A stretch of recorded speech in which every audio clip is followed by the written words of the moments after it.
स्वागत है आपका हमारे YouTube चैनल पर। और आप कैसे हैं? आशा है आप सब अच्छे होंगे। हम लेके आए हैं आपके लिए 10 ऐसे प्रश्न जो प्रतियोगिता में बार बार पूछे गए हैं। यूपीएसआई में पूछे जाने की संभावना अधिक रहेगी। तो चलिए 10 प्रश्नों में से कितने प्रश्नों का सही जवाब दे पाते हैं। अगर आपने हमारे चैनल को सब्सक्राइब नहीं किया है तो प्लीज़ हमारे चैनल को सब्सक्राइब कर बेल आइकन को प्रेस कर दें, जिससे हमारी आने वाली वीडियो आपके पास सबसे पहले पहुंच सके। कल मैंने आपको एक प्रश्न दिया था, आत्महत्या करने के प्रयत्न के अपराध को किस दंड से दंडित किया जाएगा? ऑप्शन ए 2 वर्ष तक का सादा कारावास, ऑप्शन बी जुर्माना, ऑप्शन सी 1 वर्ष का सादा कारावास या जुर्माना या दोनों, ऑप्शन डी किसी दंड से दंडित नहीं किया जाएगा। तो इसका हमारा आंसर हो ऑप्शन सी 1 वर्ष का सादा कारावास या जुर्माना या दोनों। जैसा कि हम आप लोगों को रोज़ाना एक प्रश्न देते हैं, तो प्लीज़ इसका जवाब कमेंट बॉक्स पर ज़रूर दें, जिससे मुझे भी लगे कि आप लोग पढ़ने में ध्यान दे रहे हैं। और अगर आपने हमारे चैनल को सब्सक्राइब नहीं किया है तो प्लीज़ प्लीज़ प्लीज़ हमारे चैनल को सब्सक्राइब कर। चलते पहले प्रश्न की तरफ। भारत के संविधान के अनुच्छेद 21A के अनुसार राज्य कानून द्वारा इस प्रकार से तय करे कि आयु समूह के सभी बच्चों को वह मुफ्त शिक्षा मुहैया कराए। ऑप्शन ए 6 से 14, ऑप्शन बी 6 से 12, ऑप्शन सी 5 से 12, ऑप्शन डी 5 से 10। तो इसका हमारा आंसर हो जाएगा ऑप्शन ए 6 से 14।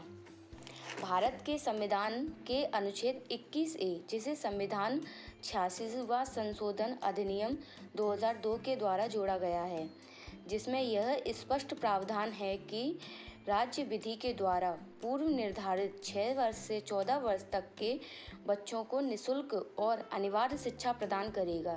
यह संविधान के आधारभूत ढांचे को नष्ट नहीं करता है और ना ही यह देश के संविधान की पंथ निरपेक्षता की अवधारणा को प्रभावित करता है।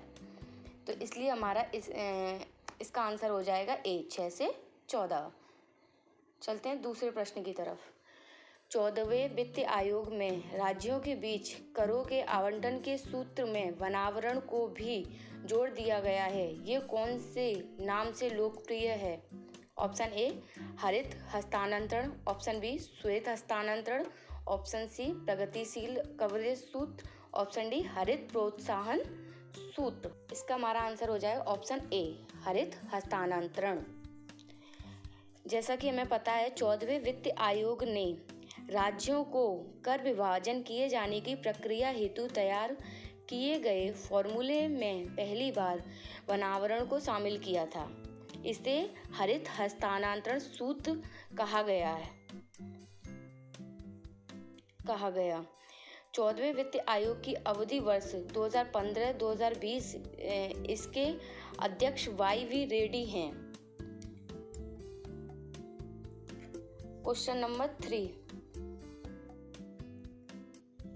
निम्न राज्यों में से किस राज्य का भारत में जूट उत्पादन का प्रतिशत सबसे ज़्यादा है?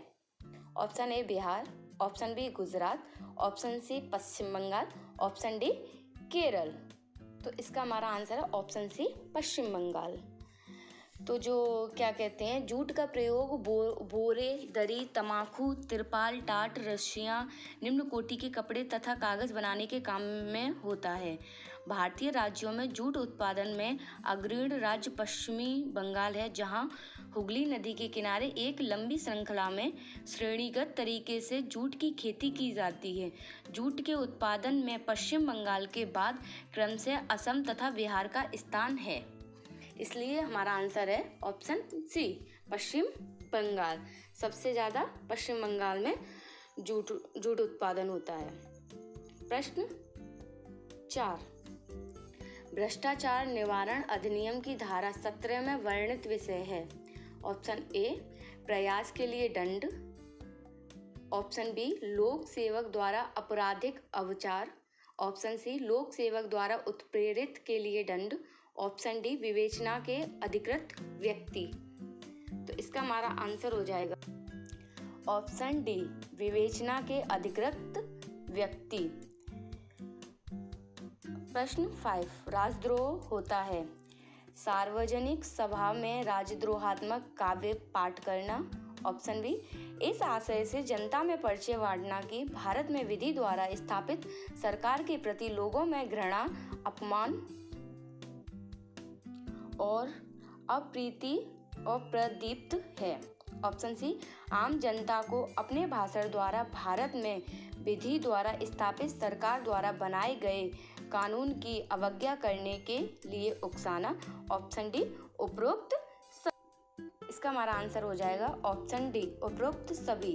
जो राजद्रोह होता है वो सार्वजनिक सभा में राजद्रोहात्मक काव्य पाठ करने से भी होता है, और अगर कोई व्यक्ति किसी भी प्रकार के पर्चे बांटता है जो हमारी सरकार के प्रति घृणा या अपमान उत्सर्जित करता है, तो उसके लिए भी ये सारी चीज़ें राजद्रोह में आती हैं। प्रश्न 6 भारत में अंग्रेजी शिक्षा शुरू की थी। Option A Lord Curzon. Option B Jawaharlal Nehru. Option C Lord Macaulay ने। ऑप्शन डी लॉर्ड डलहौजी ने। तो इसका हमारा आंसर हो जाएगा ऑप्शन सी लॉर्ड मैकाले ने। क्वेश्चन नंबर 7 लेंस किससे बनता है।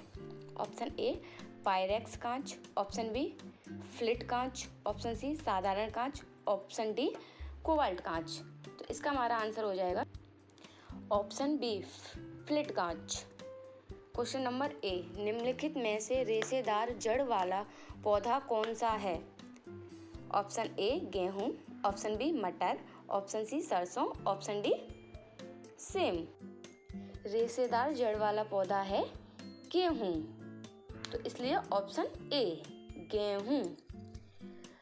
9 करीबा बांध किस नदी पर स्थित है। Option A Zambezi. Option B Niger. Option C बोइन। ऑप्शन सी डी नील।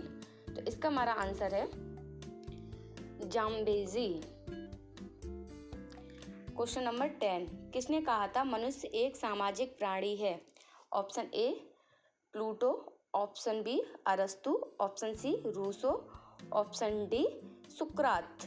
तो इसका मनुष्य एक सामाजिक प्राणी है अरस्तु जी ने कहा था, और अरस्तु क्या कहते हैं जीव विज्ञान शास्त्र के जनक हैं। तो अगर आपने हमारे चैनल को सब्सक्राइब नहीं किया है तो प्लीज़ प्लीज़ प्लीज़ हमारे चैनल को सब्सक्राइब। आज का हमारा सवाल है किस पंचवर्षीय योजना का मुख्य उद्देश्य आर्थिक आत्मनिर्भरता था। ऑप्शन ए प्रथम योजना। ऑप्शन बी द्वितीय योजना। ऑप्शन सी छठी योजना। ऑप्शन डी चतुर्थ योजना। तो जैसा कि मैं आप लोगों को रोज़ाना एक प्रश्न देती हूँ, तो प्लीज़ इसका जवाब कमेंट बॉक्स पर ज़रूर दें, जिससे मुझे भी लगे कि आप लोग पढ़ने में ध्यान दे रहे हैं। और अगर आपने हमारे चैनल को सब्सक्राइब नहीं किया है तो प्लीज़ हमारे चैनल को सब्सक्राइब कर लें।